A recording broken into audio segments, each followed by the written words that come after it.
Hello, everybody. Hello out there. This is Justin Chamness, Real Estate Wholesalers Club, the Shut Up Money Saturday show. We're all about helping you get to that hashtag shut up money right there. That's that first deal paycheck. That's that money that changes everything, guys. You've been working at a job, you've been working at maybe whatever you've been working at. What have you been working at? Maybe you ain't been working at much. Maybe you've been working at too much. There's a lot of stuff that you could be doing out there. But if you've chosen real estate wholesaling, the Real Estate Wholesalers Club exists to help you fill in some of those blanks, to shorten that learning curve down, and to get to that next deal or that first deal.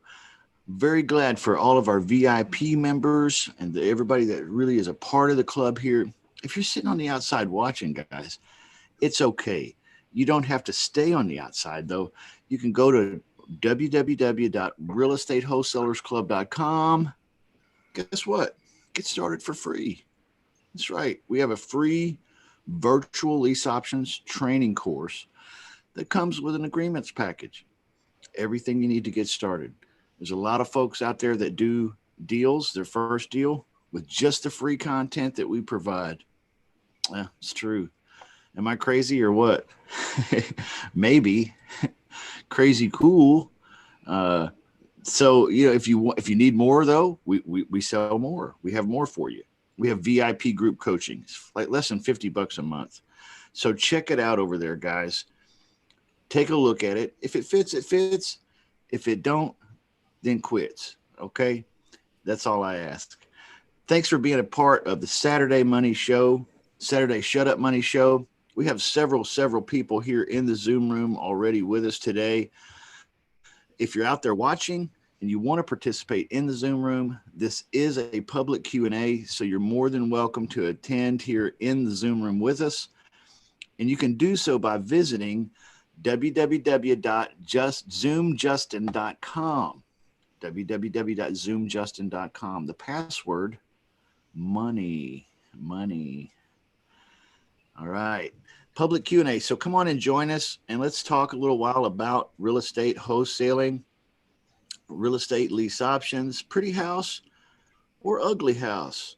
Either way, um, we like to be full spectrum wholesalers here. I like to talk about being a full spectrum wholesaler.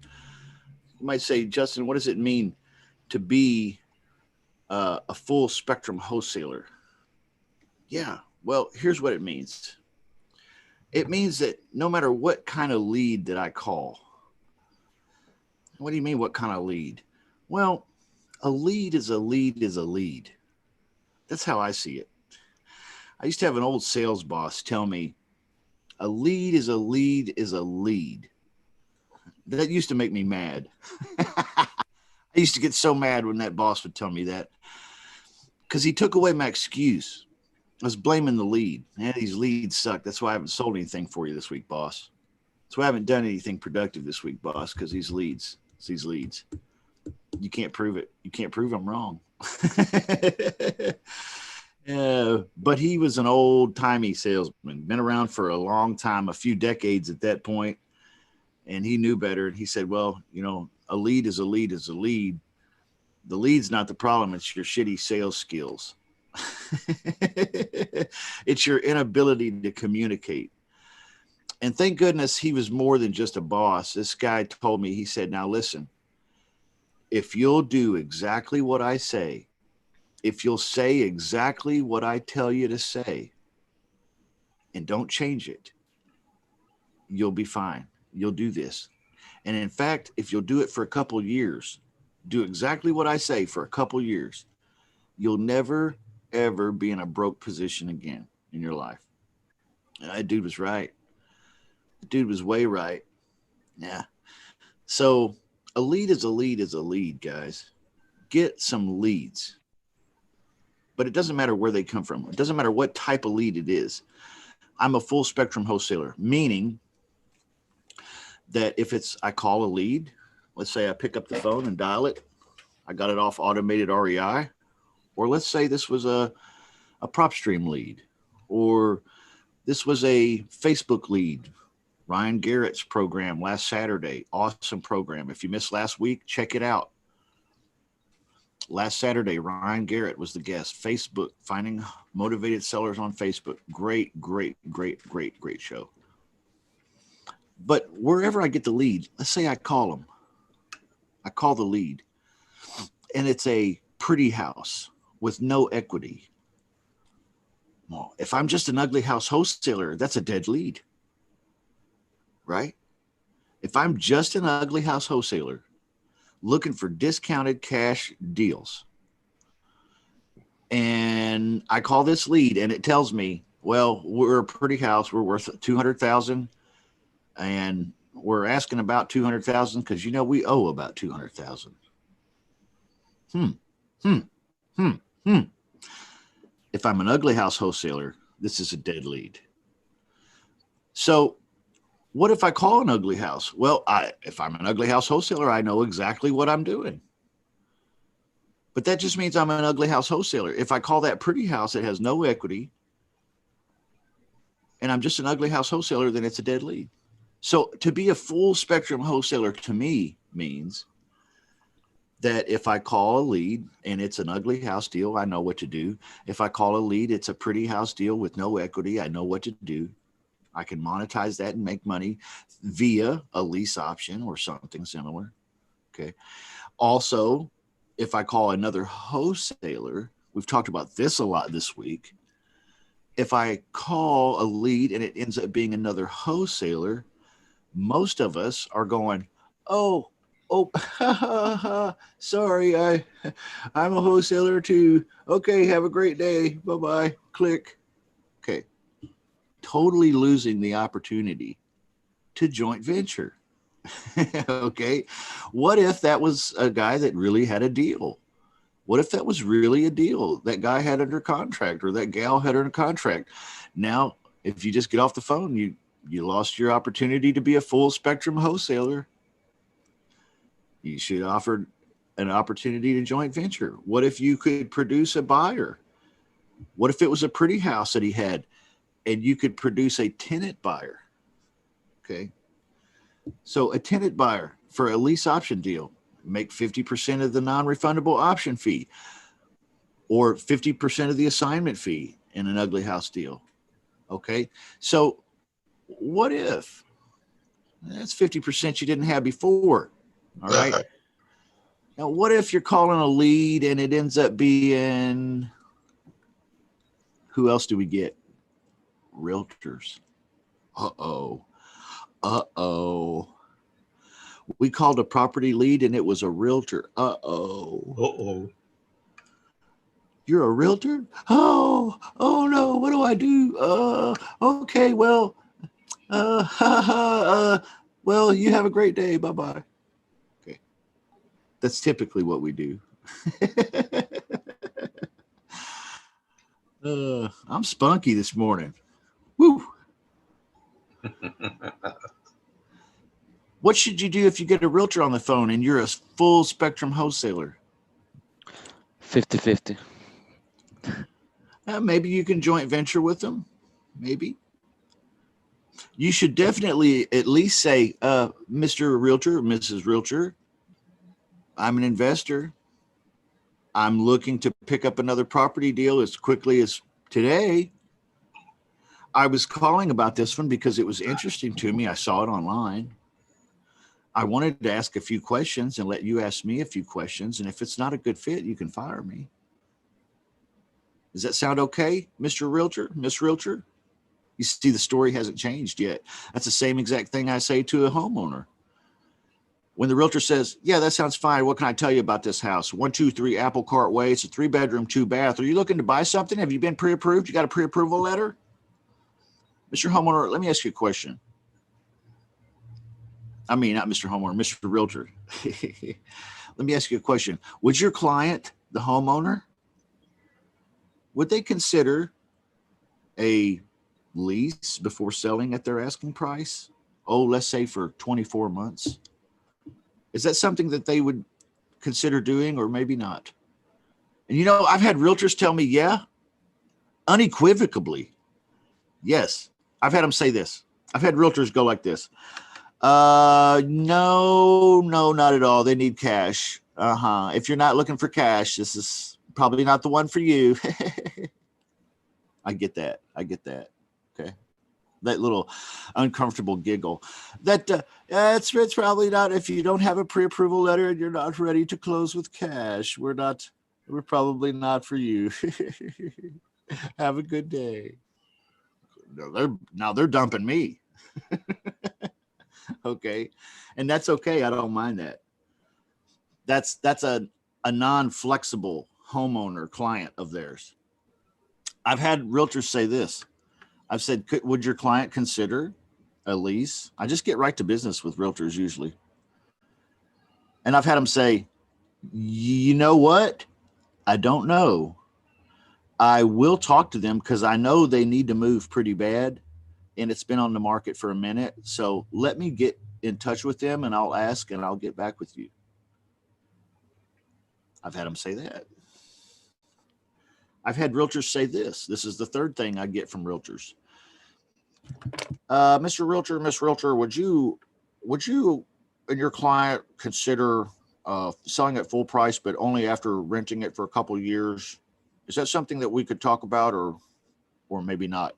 And I've had them say, yes. In fact, this house has been on the market for 5 months. It's about to expire. See, my listing agreement with them is about to expire, which means it's about to come off the MLS. And so I don't want to, and I know they really need to sell. They really want to sell. They've talked about maybe needing to rent it out if we can't sell. And so, I think they would do this.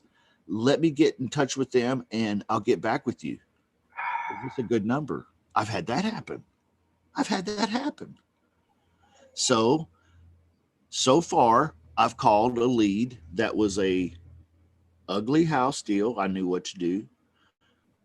If it's a motivated seller, if it's an unmotivated seller, it doesn't matter what it is, get rid of them. If it's a motivated seller and I've called it's an ugly house deal, now I know I can make an ugly house offer. If I called and it's a no equity kind of deal, but it's a pretty house, livable, I know I can make a lease option offer or a creative offer like that. So now I can do ugly houses as well as pretty houses. I also know that if I call and I get a wholesaler or another investor with a property deal, I can offer a joint venture, right? That's 3. If I call a realtor, I can pitch to a realtor just like I can anybody else. What's that realtor's job? Somebody tell me what that realtor's job is. What's a realtor's job? Define it for me. Sell somebody's house. Well, sell their house. They want to sell that house, right?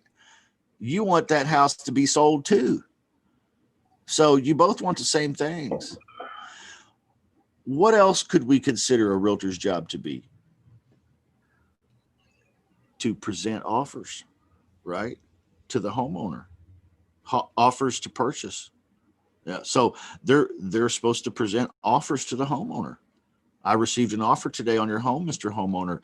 It's a full purchase offer, except they want 2 years of lease before. Is this something that you guys would consider doing, or should I tell them no? That's what a realtor does. Okay. So we get nervous in the service a little bit here, and we shouldn't, because realtors, they want the same thing we want, and it's their job to work with us. It really is. It really is. Now, some realtors have attitudes just like you and me, and some don't. So being a full spectrum wholesaler, guys, is very, very important. Very important. See, until you become that full spectrum wholesaler, you're just looking for that one thing, that ugly house deal. And you pass up all the others, the joint ventures, the pretty house lease options, which you can make just as much money from or more, So absolutely, you're passing up money, leaving it set right there on the table. Don't want to do that. So think in these terms, guys. What would happen if you called 50 leads this week? 25 of them were motivated. I'm just pulling numbers out of thin air here for an example. 25 of them were fairly motivated to do something. How many of the 25 are going to fit the ugly house paradigm? Probably not that many. Maybe one or two. If you called and 25 were fairly motivated and only one or two were ugly house deals, how many of the 22 or 23, 24 deals left, how many of those are too small on equity and they're pretty and they don't fit the ugly house? Probably a lot of them. You see, so I got smart one day and I realized, hey, I'm wasting my time calling these people when I have nothing to offer. I'm just an ugly house wholesaler. Wouldn't it be cool if I could call them and offer them something like full price? I had a one-on-one student come to me recently. He's a former one-on-one student. He graduated. He's out there doing deals on his own right now. But he's been doing some ugly house stuff, cold calling, and having some success with it. And he came to me one day and he said this. He said, well, he said, it just clicked for me why you're successful, Justin. And I was like, okay, like I'm interested now. Like, you gonna tell me why I'm successful? I really want to hear this. He says, the reason why you're successful is because you're doing these lease options, but more than this. And I was like, okay, I'm with you. He said, you're successful because it just dawned on me that when I do a pitch for lease options to a homeowner, when I'm listening to you, you don't have to negotiate down on price. You can give them what they're asking. I was like, yeah. He was like, so you don't have to like get them from 100,000 down to 80. I was like, no. He's like, man, this is crazy. This is crazy. He's like, no wonder you do so many deals. He's like, I get it now. I get it. I was like, he gets it. He gets it. He'd already been a student and he's already graduated. He did a deal while he was a student with me, and he's done another deal or two since, but that was a funny conversation we had. So being a full spectrum wholesaler, guys, knowing how to pull money out of thin air with these pretty houses, with these ugly houses. I know that was a long ass introduction, 20 minutes of me just talking, but you know what? That's what we're all about here. Helping you guys get to that next deal. Whether that's a pretty house, an ugly house, maybe it's a JV deal. We've been talking a lot about JV stuff. Welcome, Mag. Welcome, Jamie. Welcome, Jerry. Welcome, Philip, Edward, Larry, James, Aisha, Dion, Sean, Rick, everybody else out there in the world. How are you this morning on this beautiful Saturday? You guys unmute your microphones and talk to me for a little bit. What's happening? What's happening in your worlds? Let's do some Q&A. You guys got any questions? What's jumping off in your business? What's up? What's up, guys? What's up, Mag? Good to see you, dude. Yeah, same. Just I got a question. What's up, guys? Okay. What's up, man? I'm sorry. That was me There's checking a- on YouTube. All right. It's more about VAs, and because I'm dealing with one now, and I want to know your mindset behind it and what do you do. So if you can give us some perspective.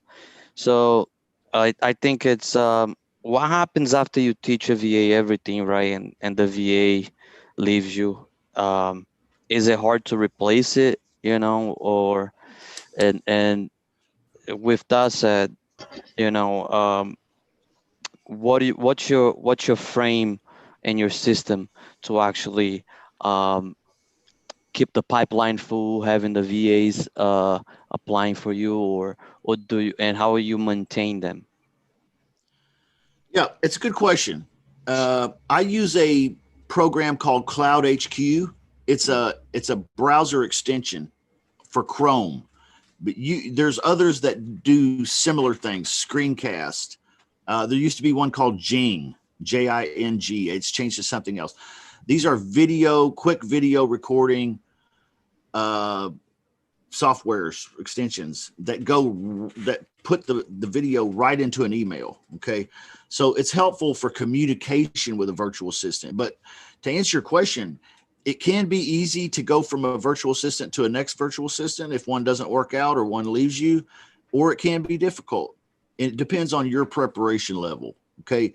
So in other words, when you go through the training of your virtual assistant the first time, the first one, you trained him how to work automated REI, how to log in, how to go to the Craigslist scraper, how to scrape Craigslist, how to send out a text blast, or how to go to Zillow, how to do the same thing, scrape and send out. You trained them. You spent time on the computer, on Zoom together, or on this screencast, or in my case, Cloud HQ.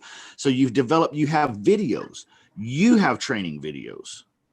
You should have recorded these if you haven't. Okay, that's my advice.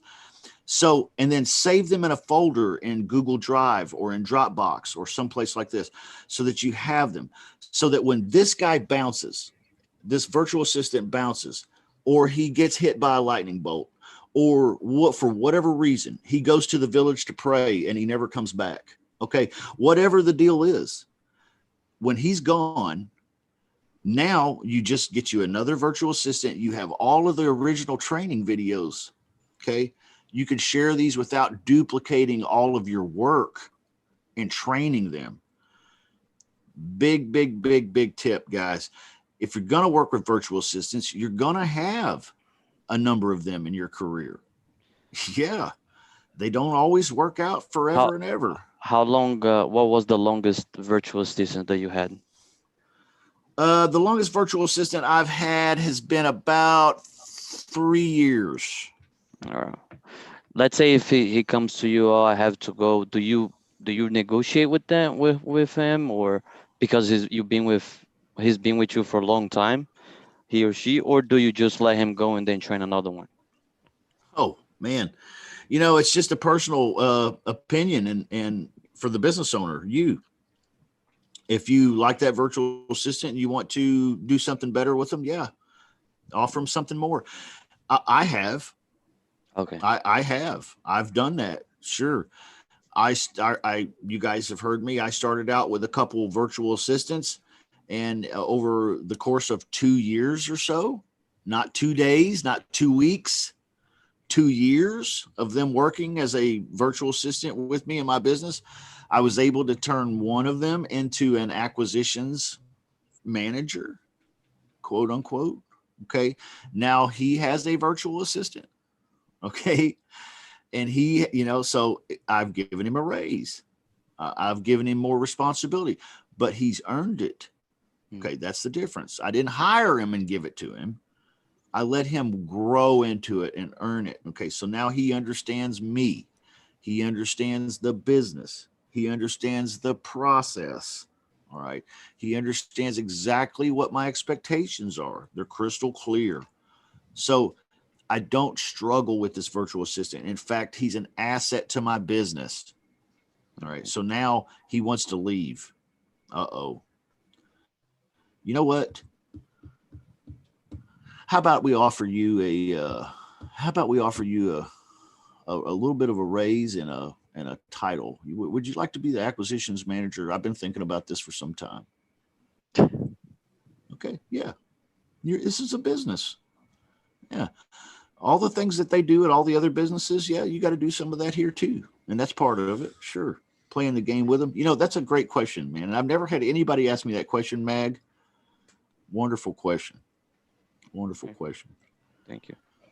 And just to pick back on that, whenever calling a lead, do you have them say, hey, I'm calling from Justin Wholesaling, and may I ask you a few questions about the product? Do you let them say about your company, or you don't let them say that?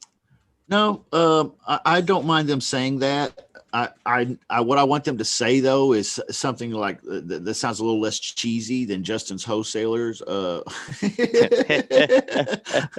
Okay, what I want them to say is hey, I've got a script for this, and it's in the Outsource Lease Options 2.0 course, guys. If you've got the course and you're in the VIP, you just go there and grab that out of there. But I've got a script for it, and you can edit the script a little here and there and make it more comfortable for you and your business. But basically it just says, hey, we're property buyers in the area. Okay.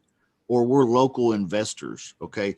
So it doesn't come off like, hey, I'm ABC company and I work for the owner. His name is Justin. Okay. Yeah. To me, when I hear somebody introduce themselves as ABC company, the first thing that fires off in my brain is salesman alert, salesman alert, salesman alert. He works for a fucking company. Okay. What do you think companies exist to do? They had the crazy notion to be a company because they wanted to turn a profit somehow. Okay. Usually through selling people like me something. So I don't like my team to introduce us as a businessy business. Okay. Yes, we are a business. We're registered with the state, of course, all that good stuff. But here's the thing. It sounds better on the phone when you just sound like normal people. Yeah. I don't know how many of you in here have ever had to call the mobile phone company, the carrier, Sprint, T-Mobile. I think they just combined AT&T, Verizon.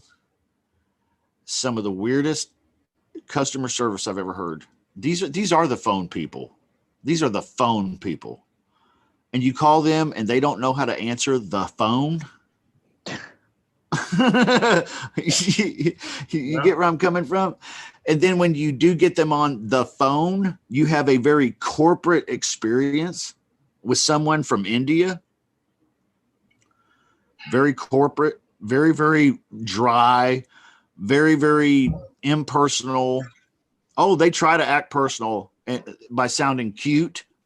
Okay. Because that's how it translates to them over the cultural borderlines, I guess, is politeness and just being genuine comes across as being cutesy. So sometimes you'll get a cutesy customer service gal or guy. Yeah, nobody likes that shit. At least I don't. Does anybody in here like that stuff? Oh, I would almost rather go to the dentist, right, than have to call and sit on hold for 30 minutes waiting to talk to somebody who claims to run a phone company. Okay. So the more real you can be, guys, the more genuine and authentic you can come across, the better. And I mean that. And I say it like this sometimes. You hear me say it, and I mean the same thing. The dumber you can make this business, the better. The dumber you can make it. I'm serious. I would rather here. Which one would work? Let me just example. Good day. My name is Justin. I'm calling from ABC Company. We specialize in helping homeowners that are in tight situations that need to sell or want to move quickly. I saw your house online today. I was very interested in it, and I wondered if we could speak with you about an awesome opportunity. Example 1, corporate. Example 2, dummy. Yeah, is this hold on, is 1 2 yeah, 1 2 3 Apple Cart Way is this the place? Oh, it is. You're the owner? Okay, well, I wanted to call you because I saw it online, and honestly, it was kind of cool looking. I wanted to just ask you a few questions, and you could ask me a few. And if it's not a good fit, you know what? Just you can tell me no. Is that okay? Which one, guys? Which one? Number 2. Yeah. Nobody likes that corporate sounding bullcrap. Nobody. We're burned out on it. We've heard it too much. So the dumber you can sound, the more real you sound. I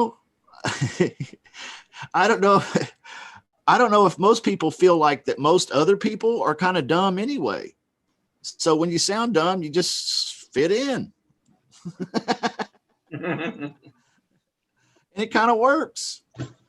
Yeah. I mean, when you listen to me and you listen to the twang in my voice and I sound like a hillbilly sometimes. Sometimes I sound like I grew up on the wrong side of the tracks.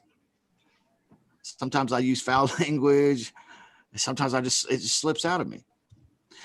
You know, all of those things are natural. They're normal. I used to do business in the investment banker world.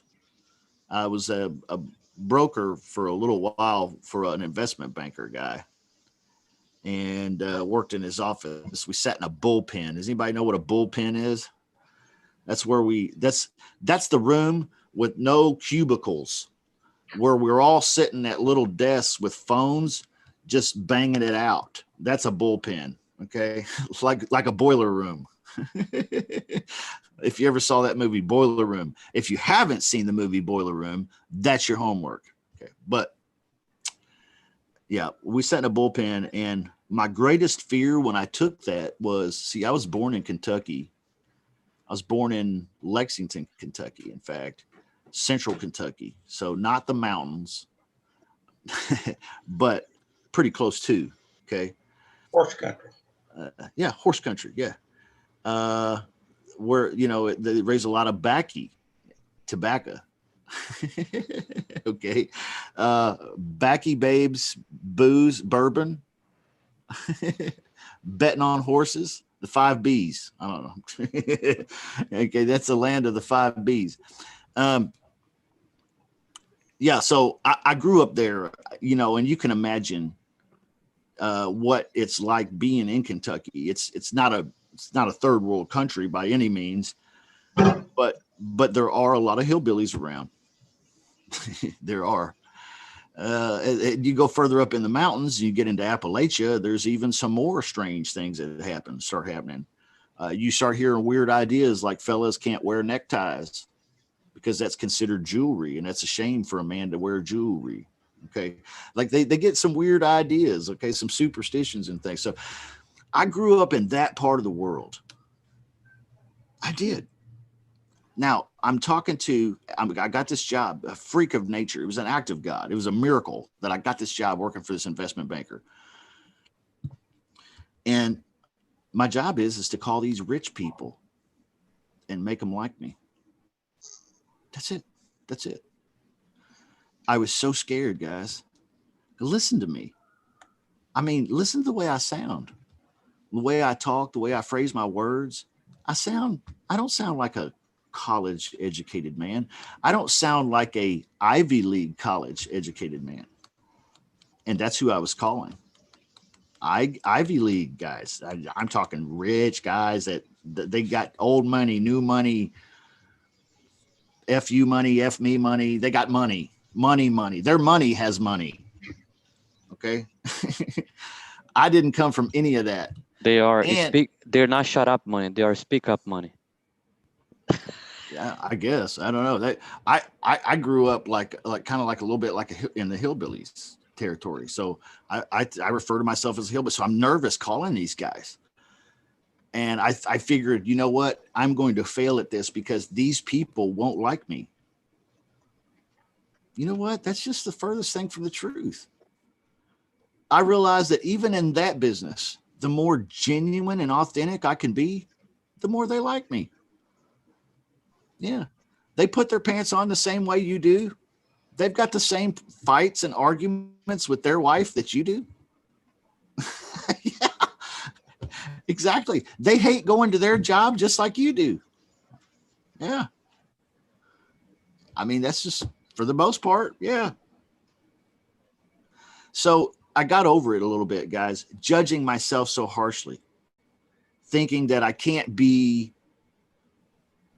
successful at this because I'm not good enough. I'm not smart enough. I'm not polished enough. That's all bullshit. That is all bullshit. You sell yourself and you pay for it yourself. And the price is high. Okay. The dumber you can make it, the better you'll be. I hope this is helping somebody today. I don't know why I'm sharing these topics. It's just coming out of me, guys. I just feel it today. I told you I'm feeling spunky. What's some questions out there in the VIP? Somebody shut me up. Somebody say hashtag Justin, hashtag shut up money. Okay. If nobody asks, I'm gonna ask again. What are you gonna say, man? What was it? What do you want to say? All right, this one is deep, okay? Since you're feeling good today. Is there a time in a deal, all right, that you got greedy, all right, on it? And what was the lesson that you learned? If you can give us an example on that. Yeah, I could tell you where it really gets problematic if you become greedy. And if you're doing an assignment lease option, or you're doing an assignment ugly house, either way, your greed will just simply cause people to not make offers. Okay. Or not want to do business with you again. One of the two. So not so much. I mean, yes, it will hurt you there, but that's not where I've noticed the real damage coming to me from my own greed. Okay. The real damage coming to me on my own greed has happened on the pretty house side when I was trying to put a sandwich together. And my greed said, this guy has 10K. You know what? I don't care if I run a background check on him. I don't care if I run a credit screen on him. It's not that important. He's got 10 grand. How could he get 10 grand if he wasn't at least a little stable? Greed is talking to you. See, that's greed messing with you. You trying to get to that money too quick. Okay. And I've made some bad decisions, and I put some tenants in there, some tenant buyers in there that didn't belong. I've done that. Absolutely. Does anybody else have any stories where greed has interjected itself into your deals in an ugly way? I got kind of a story. James. This is back in 2008. I had a few houses, and when the market started to go down and down and down, I had two houses in one subdivision, and I had a buyer or a potential buyer, but he had a realtor, and I didn't want to pay the 3% to the realtor.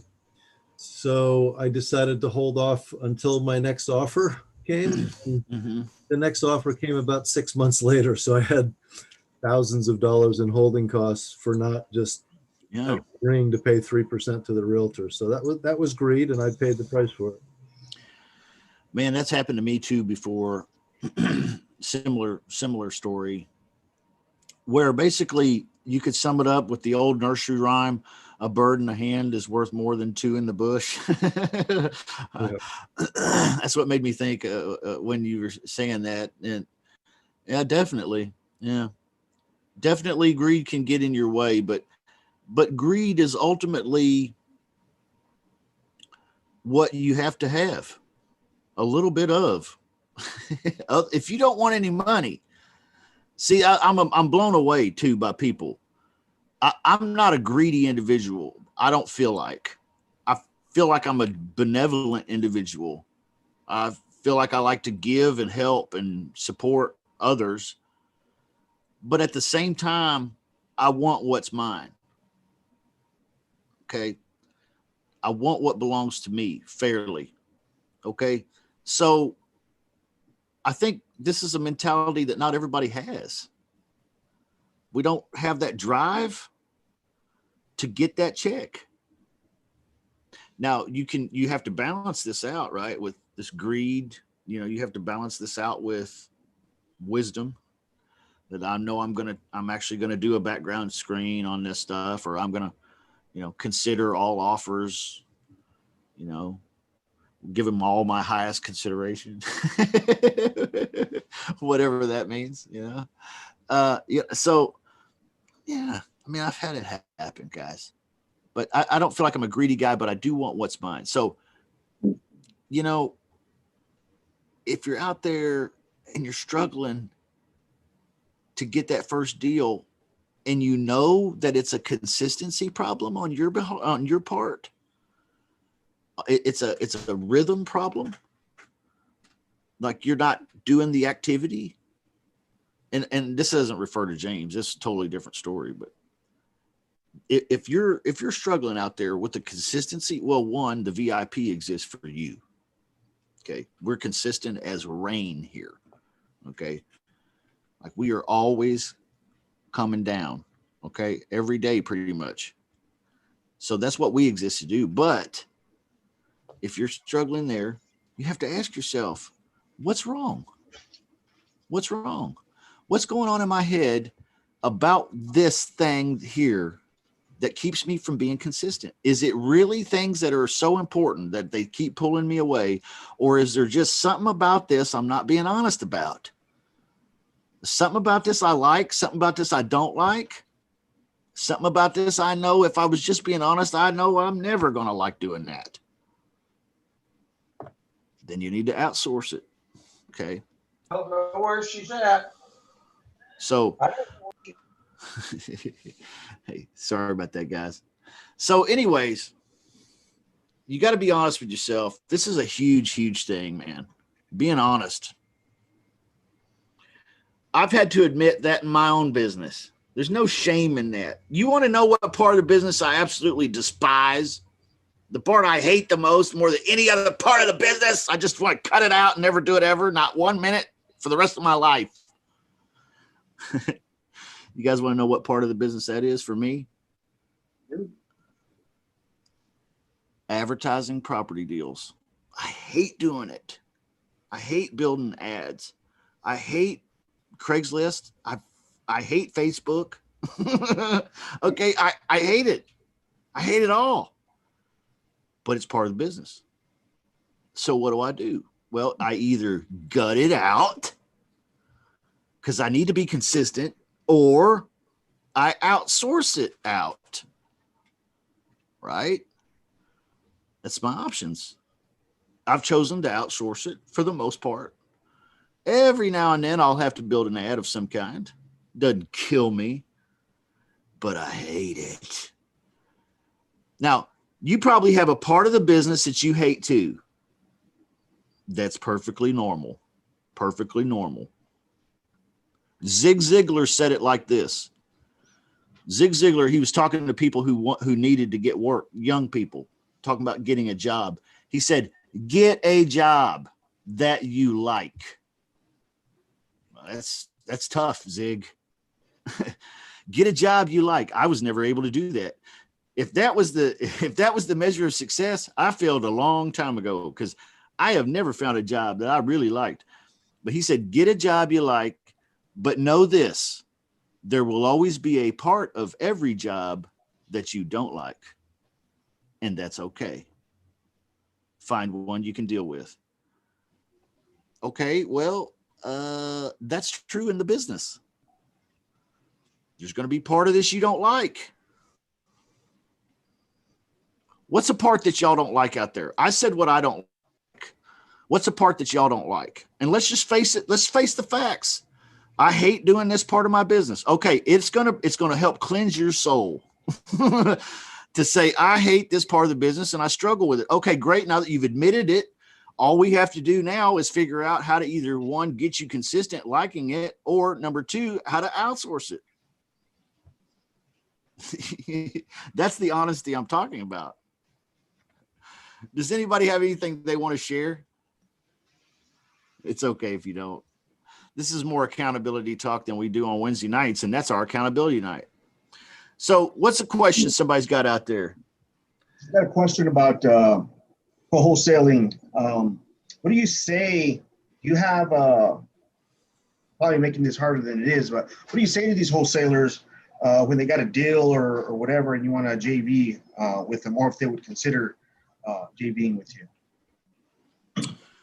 Yeah, I've got a script for virtual assistants to make that phone call.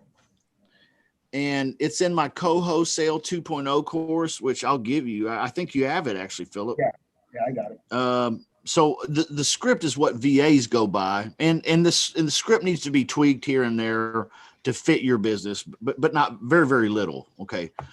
But the gist of it is we get on as many cash buyers lists as we possibly can, which means that wholesalers are always emailing us their deals. Okay.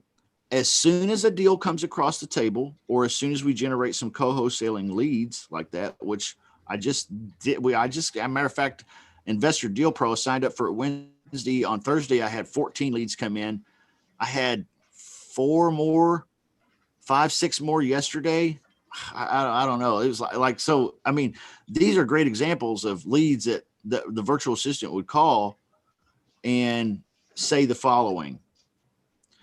Hey, this is okay. You can, whatever your virtual assistant's name is. This is Joy. I was calling because I work for Justin. He's a large home buyer here in the area. And we saw your property that was for sale at 123 Apple Cart Way. Is this the right place? Yep, it is. Okay, great. Hey, I was wondering, is this a property that is for sale by owner, or are you the wholesaler? Okay, well, they like to clarify that because sometimes it's not that clear in the ad. Sometimes you have to ask that. And then once they ask that and they determine that it's a wholesaler, then the question is simple. Well, hey, great. We also buy and sell here in the area, and we have a great cash buyers list, and we think one of our buyers would be interested in this property. Would it be something you would consider a joint venture on? That's it. That's the whole pitch. They're either going to say yes, no, or maybe. Okay. Maybe means we're going to talk about money, probably the split. And All right. You give them your email, or does the VA give them your email, or you call these people? And let's say they say, no, I got a cash buyers list already, but you can leave a number or whatever. No, I'm not trying to send people their way just for fun, man. I don't know if I understood you correctly, but Yeah, like let's say they said no, like they weren't interested in a VA. okay. Not a VA, but wholesaling. Should you leave your email with them anyway so they can send you? Let's say they change their mind and they can send you whatever they have via email or whatever. No. Well, I won't leave them my email because I'm probably already on their cash buyers list. Okay, getting their emails. If I'm not, I may ask to be added to their cash buyers list. But what I want the virtual assistant to do, if the person says no, is ask them if they ever do joint venture, or if it's just this one particular deal that they're opposed to joint venturing on.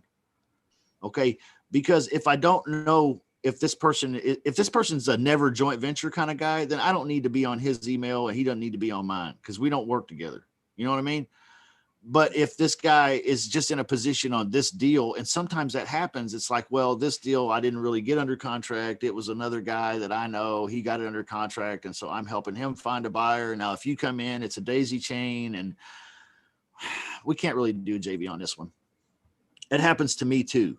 Okay, so you need to ask, well, is this kind of a general policy that you don't joint venture, or is it just this one particular deal that you can't? Okay. If they say it's every deal, then get rid of them.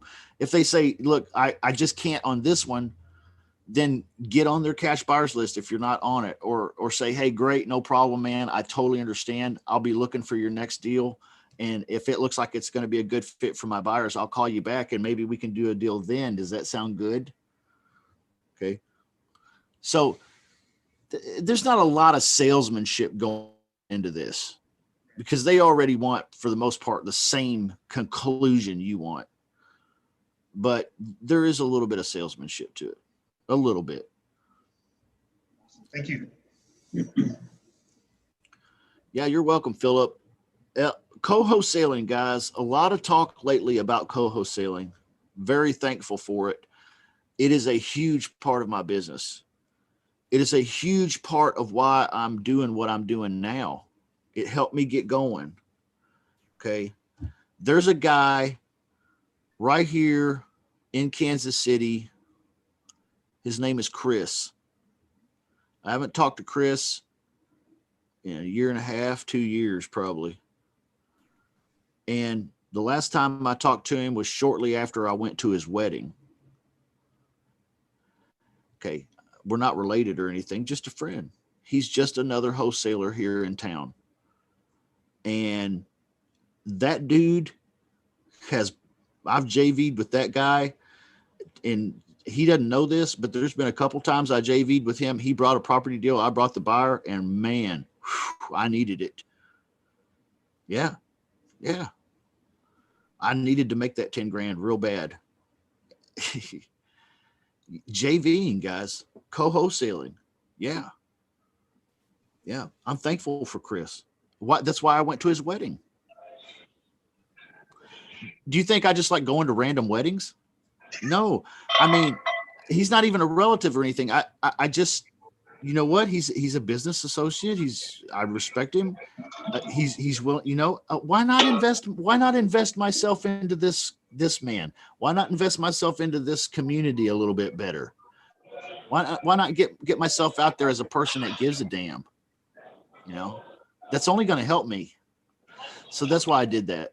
So in time, I guess my point is in time, I've developed these relationships with some of these. I've developed relationships. Now since he got married though, I haven't talked to him really once. And I think it's because he's just busy being married. Before that, he was the single guy, and he could talk whenever, but now he's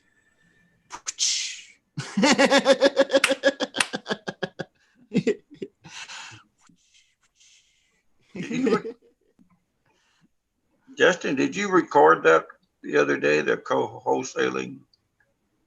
I did. It's in the VIP room, man. Okay. If you slide down, it was Wednesday. It was Thursday afternoon. Thursday afternoon's VIP this week. So it should be pretty easy to find. Just slide down a little bit. But we did a little training on joint venture and lease options and stuff. So yeah. And there's a folder in the VIP room with materials in it for you too. Okay. Does anybody else have any questions right now or anything cooking? What's jumping off in your business? Carmen. Hi, Ain't seen you in a minute. I'm glad you're here. Yes, I have two questions. Yeah, what's up? I have two, I don't even know if you want to call them deals, situations. Okay. I'm going to call one, my sister-in-law, we've been doing like JV on lease options. So she found one that has been on the market for like 100+ days. And he does have a realtor. I think she contacted him and she found him on a renters list. And he wanted us to do a lease option, but the real estate agent also, we just checked, and the real estate agent also has the house up for rent and sale at the same time. So I guess whichever one would come through first. And so he said that he didn't want to sign our contract, but he gave us a key to show the house, market the house. And he's like, you can show it whenever, the realtor's not showing it. And I hope that you guys find somebody, before they do, so I don't have to pay them their fee. I much rather deal with you than them, but he doesn't want to sign the contract until after we find somebody. So yeah. I don't know how. Yeah. Man, I've been in that situation before. Does anybody else in the room have any advice for Carmen before I tell her what my experience has been with this? Rick, do you have any thoughts on this? Anybody? You can still try to put an option on it with them having the understanding that that option just gives you the right to show the property. But if their agent finds somebody first, then there's no obligation to you whatsoever. That's one way to do it. And I explained that to him, but he's just like, no, I would just feel more comfortable if you guys actually found somebody and then I would sign it. But then I'm just like, well, we've done all the work and we don't have anything, it's like, I don't know. I haven't signed a contract. Did you say that to him, Carmen? Well, what that would mean is that I would have to do all the work and then trust that you would come through with what you're talking about. Yeah. Did you say that to him? Says that he's given us his word that he is going to. And another Oh, thing, okay. Yeah. he has like 4 other properties, and he's saying that if we're able to get this one, you know, taken care of on a lease option, then he'll definitely give us the other houses. Yeah. Well, I I don't know, right? I don't know how your state works, but it sounds like this seller thinks that if you bring a tenant buyer to the property, that he will not be, you know, obligated to pay this realtor the fees. But like here in California, that's not the case. If a property is listed and from somebody else, and you know the property is sold, then it's still under contract with that realtor, so that he's still going to have to pay that realtor fee. So he's either going to have to either step one way or the other. That's the tough part. Yeah. But I wouldn't go trying to sell a property that's listed with a realtor when I have nothing in writing or anything like that. I'd probably have to go next on that. Well, I mean, I can't sell it because I'm not a realtor, but I can put it on a lease option. Yeah, that's what I meant. Yeah, I'm sorry. yeah, that's a good question, Carmen. And the only answer to it that I know is, and I've had this experience too, is extreme takeaway. That's the only answer. And sometimes it works and sometimes it doesn't. Not everyone is closable. This guy is motivated, but he's what I call guys like this flaky. Yeah. That's just, I don't know if that's probably a derogatory comment about people, but I feel like he's kind of flaky. And I have homeowners that try that with me. The only thing that I know to do is extreme takeaway. Okay, Mr. Homeowner, we have a problem. What's the problem? Well, the problem is that, you know, I can't do business with somebody based on their good word because that doesn't pay the bills. Right. I need paper. And Right. you have an issue with a realtor already, and it sounds like you would like to do business with me, but you have a realtor that you're not willing to let go of, and you won't sign my paperwork. So it sounds to me like you'd really like to just tell me no. Is that what's happening here?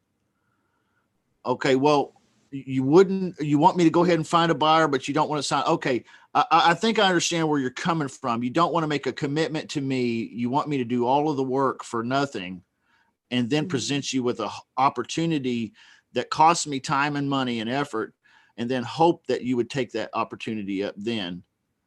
But I'm just not willing to do that. I have very serious clients that I'm working with, and it just sounds like you're not a very good fit. But I will tell you this, if you're ever tired of messing around with that realtor and you really want to check, you really want an agreement, you really want to walk away from that house, call me. Have a great day. Bye-bye. Click. Don't even let him talk. Just hang up on his ass. Right. If you're ever interested in not dealing with that realtor, you want to have, you want to make the money, you want to get out of that house, you want to walk away, whatever his motivation points are.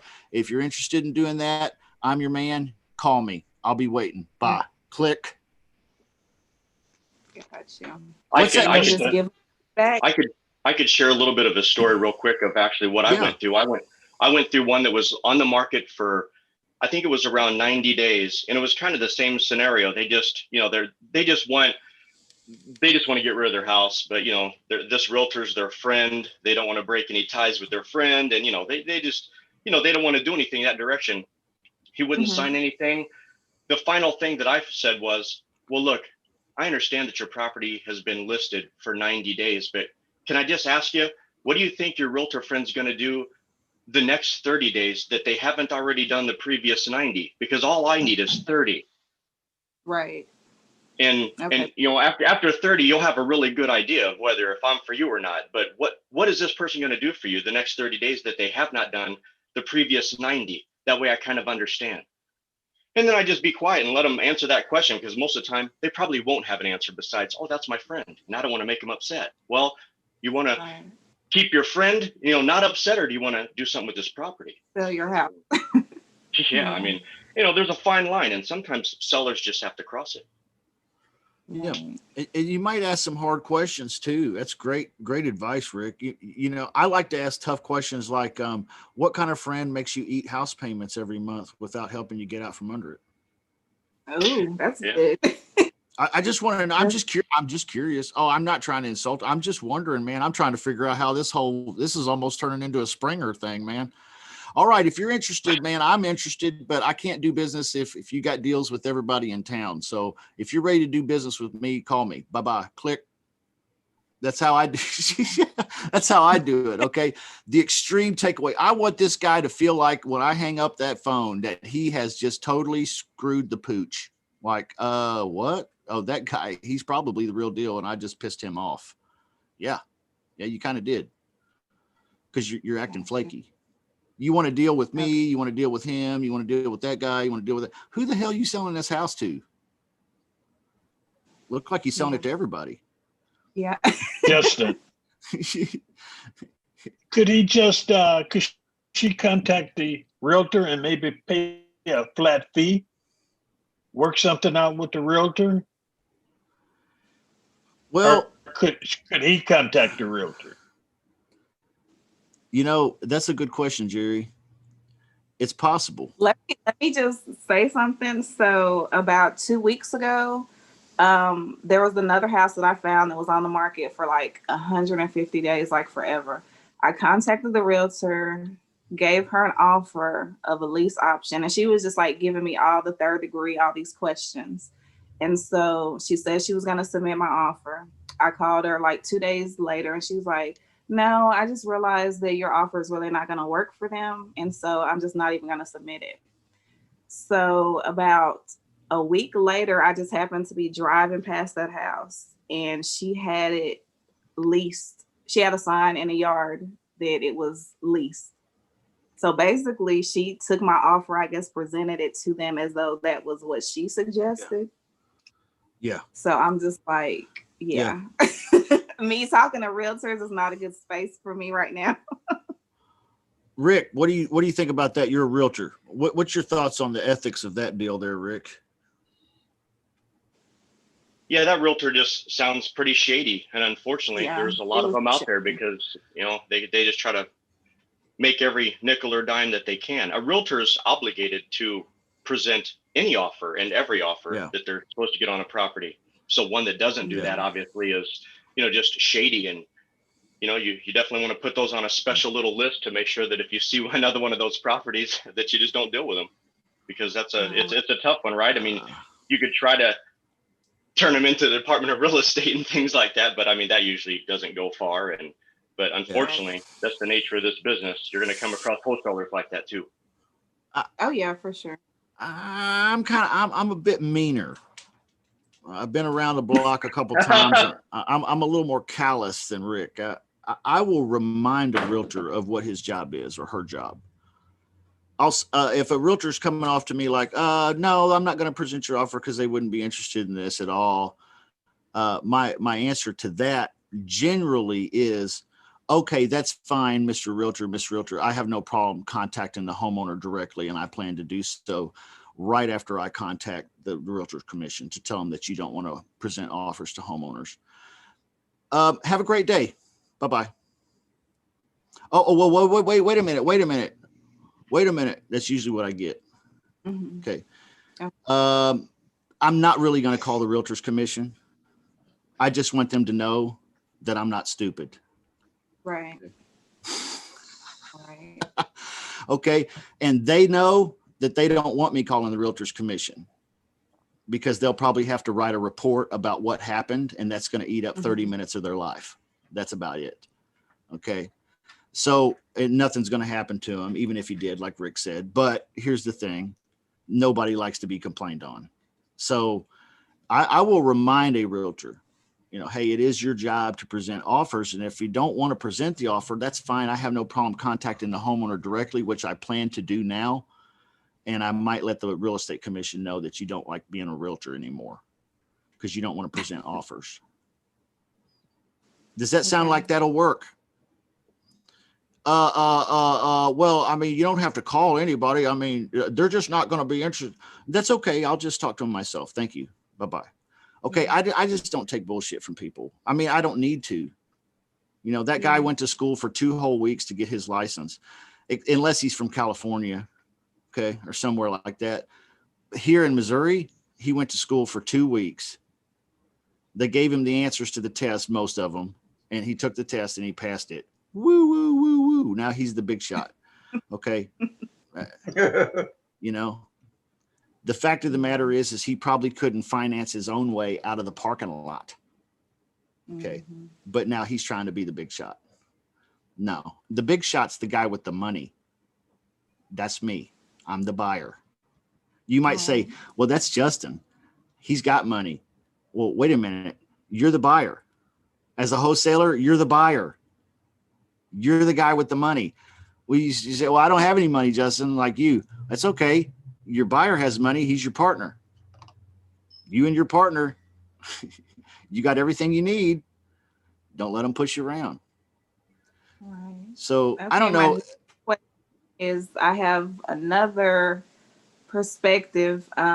It's the area here in Texas. It's like really a wealthy area.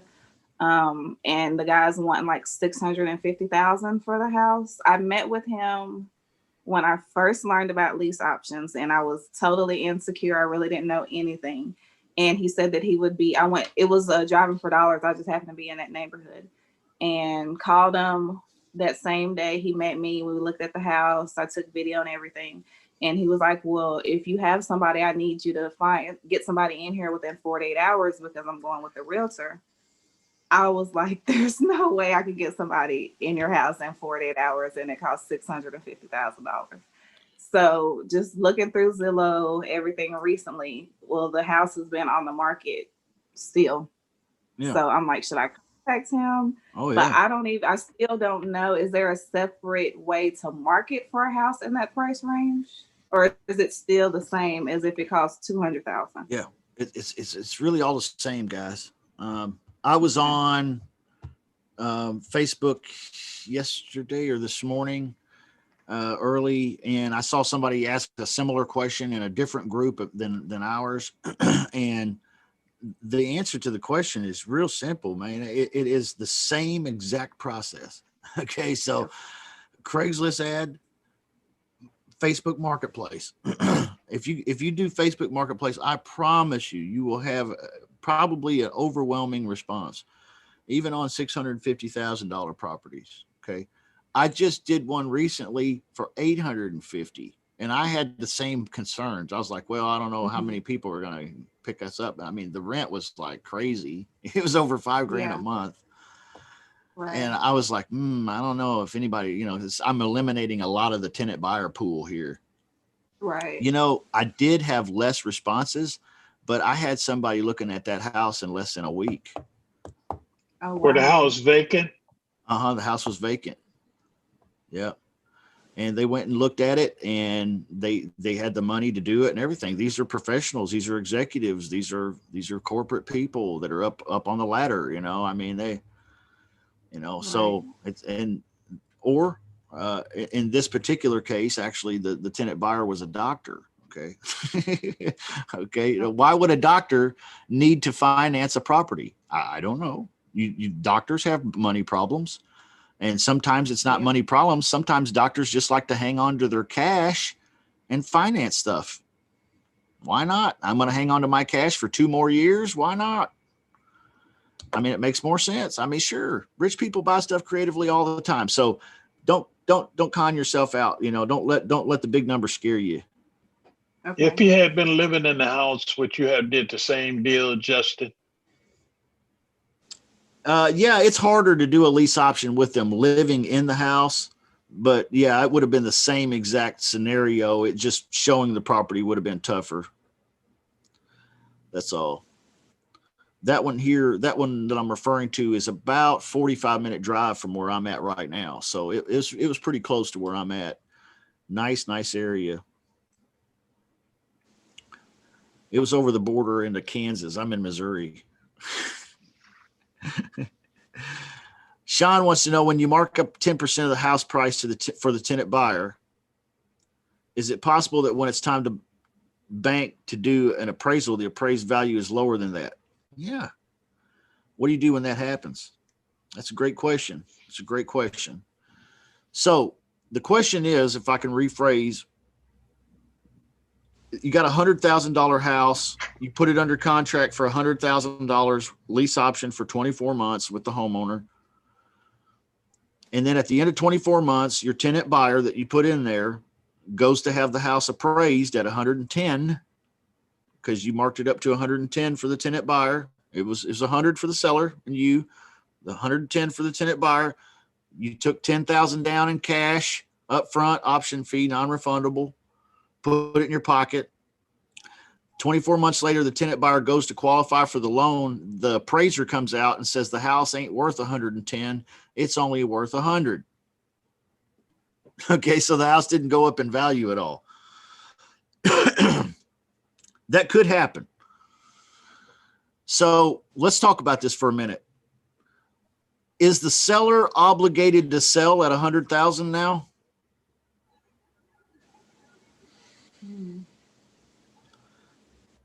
Is he obligated to sell at 100,000? Sure. Is that what he signed? Yeah. That's the seller. Yeah, Yeah. he's still obligated to sell it at 100. So this deal could probably still work. We just have a question of the down payment money the guy put in. All right, but yeah, I mean, he's already obligated to sell at 100. But let's say the appraisal comes back. Yep, he could take a second lien position. Sure. Aisha commented that. Let's say the appraisal comes back and the appraisal says the house is only worth 92. Ooh, ouch. That's a big difference. Is that homeowner going to be obligated to sell at 92? Nope. He's only obligated himself to sell at 100. So that means if this happens, the tenant buyer and the homeowner will have to come to some type of an agreement. They'll have to either extend the lease to allow for more appreciation time, or somebody's going to have to change their numbers. The seller's going to have to sell for less, take a second lien, or he's going to have to sell for less and take a loss, or he's going to have to ask the tenant buyer, hey, can we rearrange this numbers? I still want to sell. So renegotiate the deal, rework the deal. That's the only thing you can do. This doesn't happen very often, Sean. In country boy terms, houses are worth typically what someone's willing to pay for them. Okay, typically. So if you mark up $100,000 house to 110, chances are there's some appraiser out there that will go ahead and do the loan for 110 because it ain't that big of a deal. It ain't that big of a spread. Okay. Now there will be some event probably in your career where it will appraise lower. And in that case, the only thing you can do is have the tenant buyer and the seller rework the deal a little bit and make it work. If he still wants to sell and they still want to buy, got to rework the numbers a little, make it work. It's just a paperwork problem. That's all. So, wouldn't worry about it too much, but it does happen. I like to prep both sides before we do the deal. I know this is a long answer. Here's what I'll say, Mr. Homeowner. Worst case scenario is this house does not appraise for what we're talking about at the end of 2 years here. Let's say it doesn't appraise. At that time, you won't be obligated to sell for less than this amount here, the option fee, the option purchase price. You won't be required to sell for less, but if the house doesn't appraise and you still want to sell the property, you'll have to rework some of these numbers or extend the lease or something if they still want to buy. Okay. The tenant buyer, that's how you explain it to the seller. Here's how you explain it to the tenant buyer.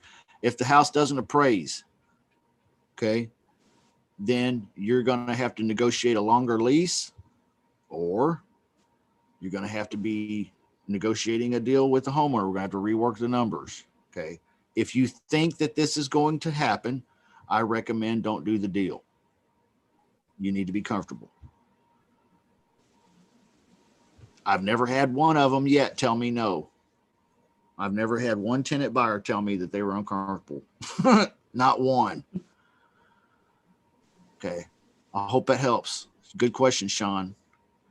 Denise B wants to sign up for the VIP and partner with people in the group if possible. Anybody here want to partner with Denise B? She needs help closing some deals. Okay. Sure. There you go. Larry said he would. I know there's a few others in here that would too, Denise. You're more than welcome. Any other questions out there? Claude Diamond's been watching us. Thank you, Claude, for watching us. Love you, dude. Mentor of mine. You got a question, Yeah. which I would say off topic, but taxes at the end of the year, what's the percentage you should be putting away to pay your taxes for all this money you're getting in? Yeah, it's a good question, man. You're going to want to discuss with your accountant.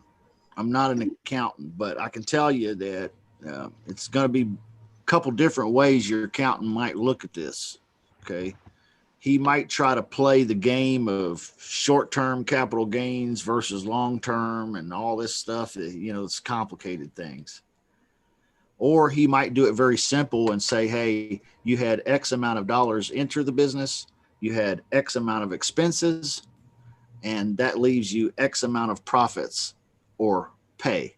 That's what your income is. Okay. So he might do a Schedule C type thing.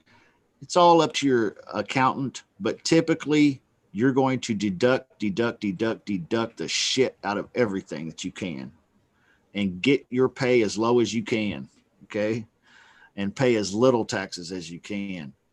I can tell you though, as a self-employed individual or as a small business owner, you better be saving back at least 25-30%.